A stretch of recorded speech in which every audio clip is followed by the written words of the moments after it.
Okay mga kababayan, Chris Ulo po at welcome back po ulit dito sa ating YouTube channel.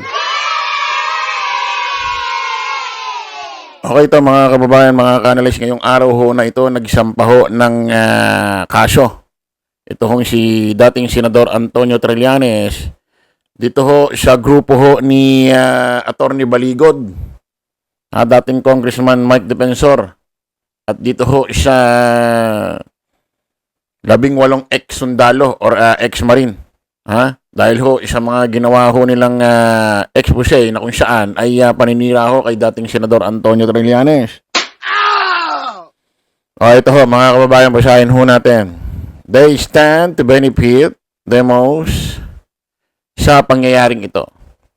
Naniniwala si dating Senador Antonio Trillanes na ang kampo ng pamilya Duterte ang nasa likod ng paglitaw ng 18 nagpakilalang dati umanong Marines. Excuse me. Excuse me po. Ng 18 nagpakilalang dating umanong Marines at kanilang aligasyong money delivery scheme.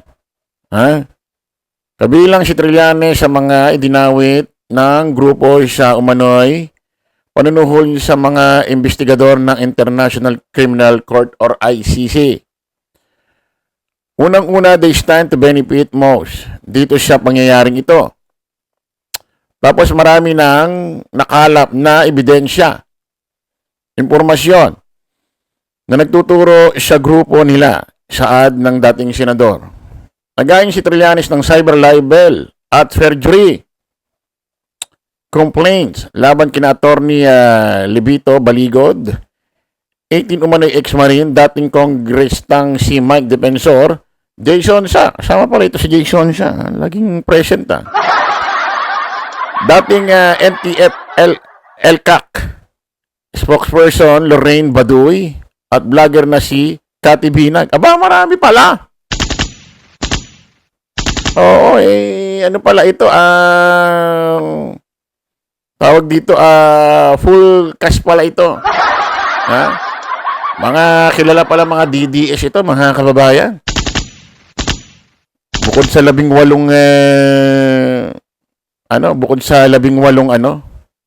ex-marine or ex-sundalo. Ito mga kababayan, katanungan dito.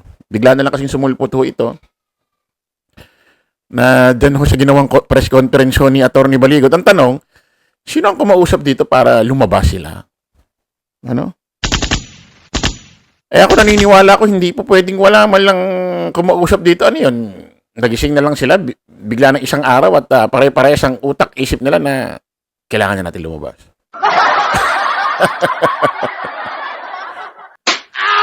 Kailangan na natin sabihin ng katotohanan. Ano yun? Sabay-sabay silang napaisip ng gano'n? Nang nagising sila nung isang umaga, gano'n? Ipaglaban natin to para sa bayan. Wala raw kinalaman si Attorney Baligod dito. So, lumalabas hindi siya yung namilit or hindi siya yung nagsimula. Ibig sabihin, naisip na lang ng 18. Kontakin natin si Attorney Baligod. Halatang merong mga tao rito sa likod, mga kababayan. Ayun nagsampa ho ng kaso. Cyber libel itong si dating Senador Antonio Trillanes at sa iba pang individual na kung saan may mga vlogger din. Jason Sa, nandyan din ho, mga kababayan. Pakinggan natin to, si dating Senador Antonio Trillanes. Ang nasa likod nito at ang nasa likod nitong pagkilos nila na yan ay ang Duterte camp. So, marami pang ongoing yung investigasyon ngayon, At marami tayong nalalaman. At kinalaunan, ito ang sasabihin ko sa inyo, ilan dyan sa 18 ex-soldiers na yan ay aamin kung sino talaga ang nasa likod nito at anong plano nila at kung ano man ang ibinigay Or very confident dito si dating Senador Antonio Trillanes na kung saan may mga or ilan or isa, dalawa, tatlo o ilan man yan sa 18 na ex-marine, ex-sundalo na may babaligtad at aamin kung sino ang mga tao sa likod nila at ba't nila ito ginagawa. Nako, bakit kaya confident dito si dating Senador Antonio Trillanes? Kasi nagtataka ako napapaisip Kaya syempre, lumalabas parang gumagante sa kabilang grupo na iba ang kumikilos. Hindi po pwedeng ang kumilos dito sila pamilya Duterte o isa sa kanilang mga kaanak. So parang obvious na pagganti dahil si Digong ay alam nyo naman malaki ang halos 90% na porsyento kung bakit si Digong nademanda nakakasuhan ng crimes against humanity dyan sa ICC. At bakit ho inakulong yan? At nabigyan ng warrant. Dahil alam nyo naman, ang mismo nag-file ho talaga dyan, 2017, panahon pa ni Digong, si dating Senador Antonio Trillanes. Diyan nagsampa ng kaso ng crimes against humanity. So, halos 90%. Okay natin, 95%. Halos 95% si dating Senador Antonio Trillanes talaga ang may dahilan kung bakit si Digong ngayon ay nagdudusa dyan. At may dahilan kung bakit mabibigyan pa ang ibang kaalyado ni Digong ng warrant of arrest laban sa kasong crimes against humanity. Diyan manggagaling ho sa ICC Court. So, pwede talagang possible pagganti ito. At napakarami hong pinagbabanggit na itong 18 ex-marine. Ex-marine nabigyan daw ho ng mali-malitang pera. Ako naniniwala, mga kababayan, mga ka-analyze, na pwede kung sakasakali si BP Inday Sara Duterte malalagpasan ng impeachment trial. Hindi mapapatunayan. At magiging presidente to halimbawa sa 2028. Wag naman sana, knock on the wood tayo. Pwede itong mga nabanggit ho na sinasabi di umari nabigyan ho ng mali-malitang pera. Pwedeng ito na yung magantihan kung sakaling gaganti sila.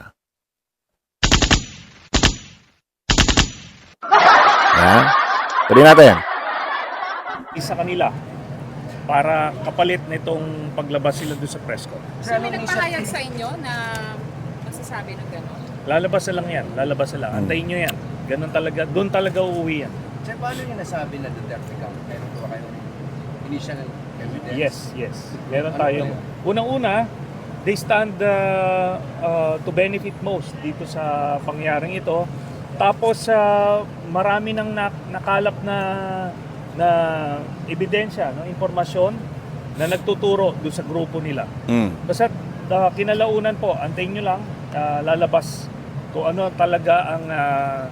kung sino ang nasa likod nito, magkano ang buong proyekto na yan, ano ang kapalit dito sa mga ginawa nila, at yun, kung sino ang nag-finance. Sir, lumalabas mga kababayan ay itong si dating Senador Antonio Trillanes ay may natatanggap ho mga impormasyon kung sino ho ang mga nasa likod ho ng nagpapakilos dito sa grupo ni Atty. Baligod, dating Congressman Mike Defensor at 18 ex-marine sundalo.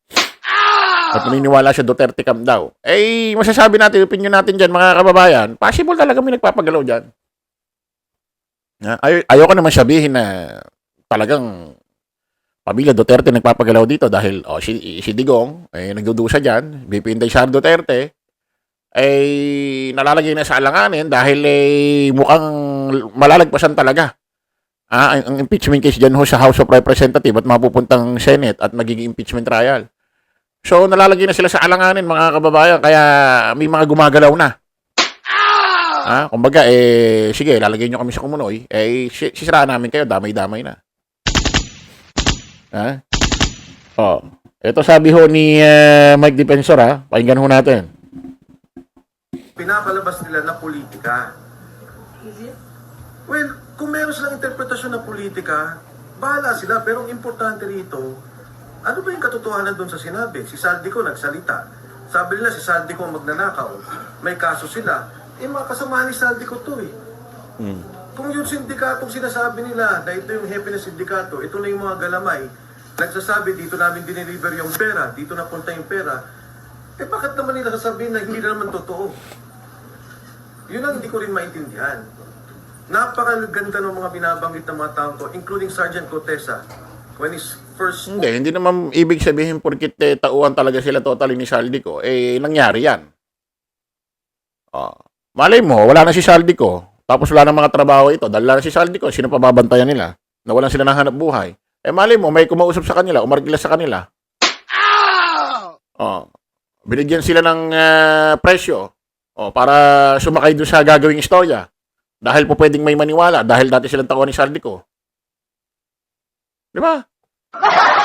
Di ba porkit tauhan ni Saldico, ibig sabihin dapat paniwalaan na lahat? Ano ka ba, Mike Defensor? Para ka namang tanga dyan. Di ba? Tuloy natin. About it. Walang sinasabi yung mga taong to kung saan lang galing ang pera. Hindi na alam kung flood control scandal, hindi na alam. Pero nakita na may korupsyon. At tinuturo yung boss nila na sinasabi, mastermind ng korupsyon. Ngayon nagsasalita naman sila na dito kami nagbigay ng pera, yung pasok ng pera, hindi pa nga nila alam dahil kay Mark Texa yun, tsaka kay Paul Estrada. Bakit naman sila yung gigipitin? Ba't kami yung iipitin? Kaya ako, actually, wala naman akong alam doon sa affidavit Alam niyo yan, na hindi ko sila kasama nung ginawa nila yung pangungusap nila. Pero, sinasabi ko, yung sinasabi nila. At tinitindigan ko sila. Bakit naman sila yung kakasuhan? Sa lahat, eto yung mga hindi kumita. DPWH contractors kumita.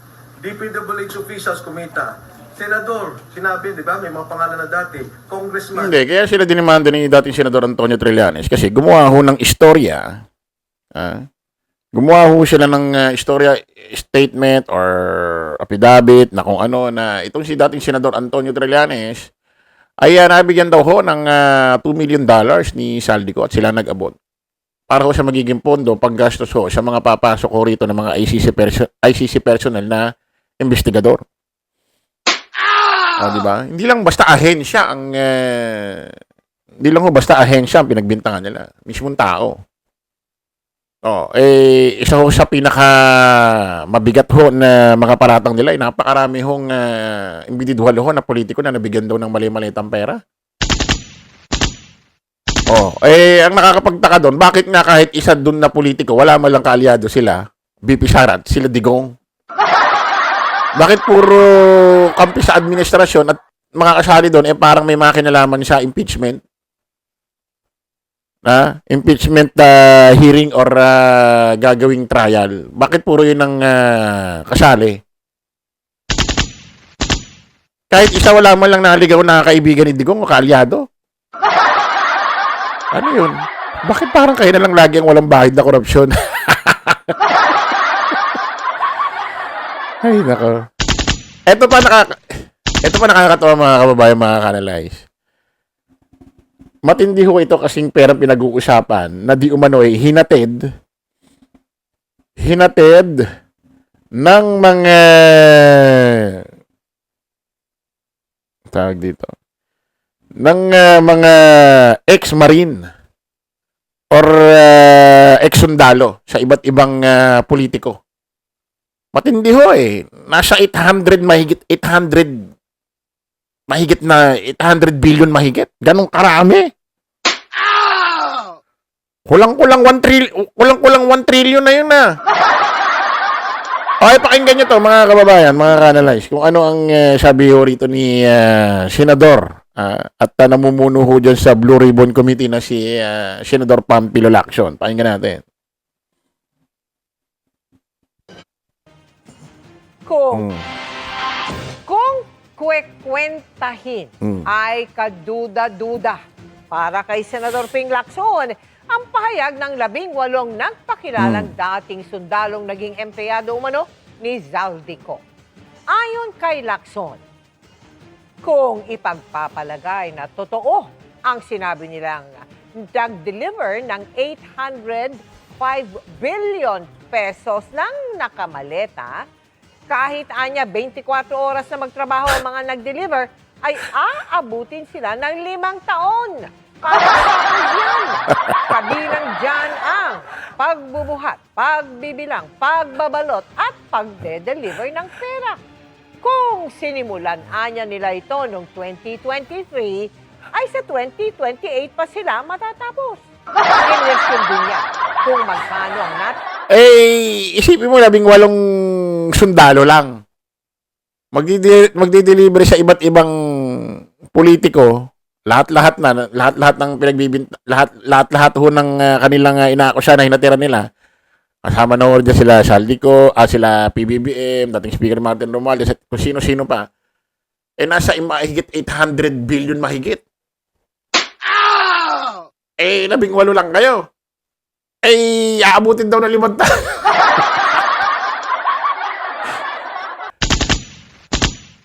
Hindi pa tapos. Anong buwan? Ang taon pa lang yan, 2026. Baka 2028 para matapos. Sabihin, di-deliver pa kayo ngayon. Tuloy natin. tira para kay Ko na sinasabing nag-utos ng paghahatid ng pera kung na-deliver nga ang sinasabi nilang 805 billion pesos. 805. Isipin na lang natin kung magagamit ang mga nasabing aligasyon bilang instrumento ng propaganda. I raise this question to ensure that the testimonies withstand established facts and logic before we even invite them to testify before the Senate Blue Ribbon Committee. If their statements appear to be demonstratively false and physically impossible to accomplish, wouldn't convening a hearing effectively validate and dignify this information? Ayan ho, mga kababayan, mga ka-analyze, ha? Lahat daw ho, ha? Lahat daw ho ng dineliver na pera ng 18 sundalo or 18 ex-marine, nakakalaga hong 805 billion sa lahat-lahat daw. Sila nagsabi niya na 805 billion daw ang dineliver nila. Total sa lahat-lahat.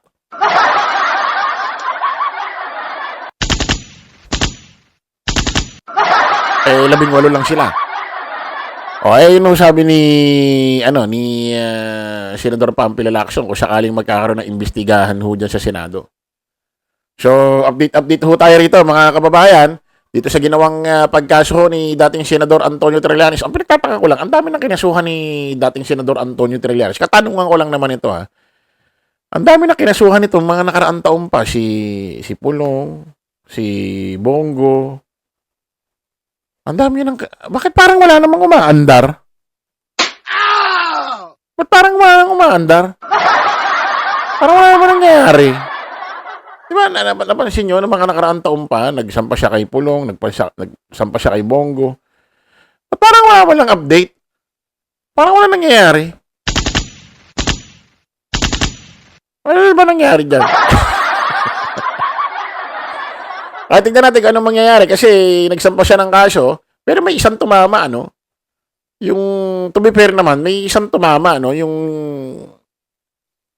sinabi na nagkaroon ng meeting, tinanong kay dating Senador Antonio Trillanes, wala daw. Pero nung tinanong si Ombudsman Boying Rimulya, meron naman daw talaga. Meron naman daw talaga. Nakakapagtaka, bakit nung una, dininay ni Ombudsman Boying Rimulya nung sekretary pa siya ng DOJ nung tinanong siya ni Aimee Mangusin. Aimee Marcos. Doon ho sa hearing. Una dininay niya, bakit niya inamin niya?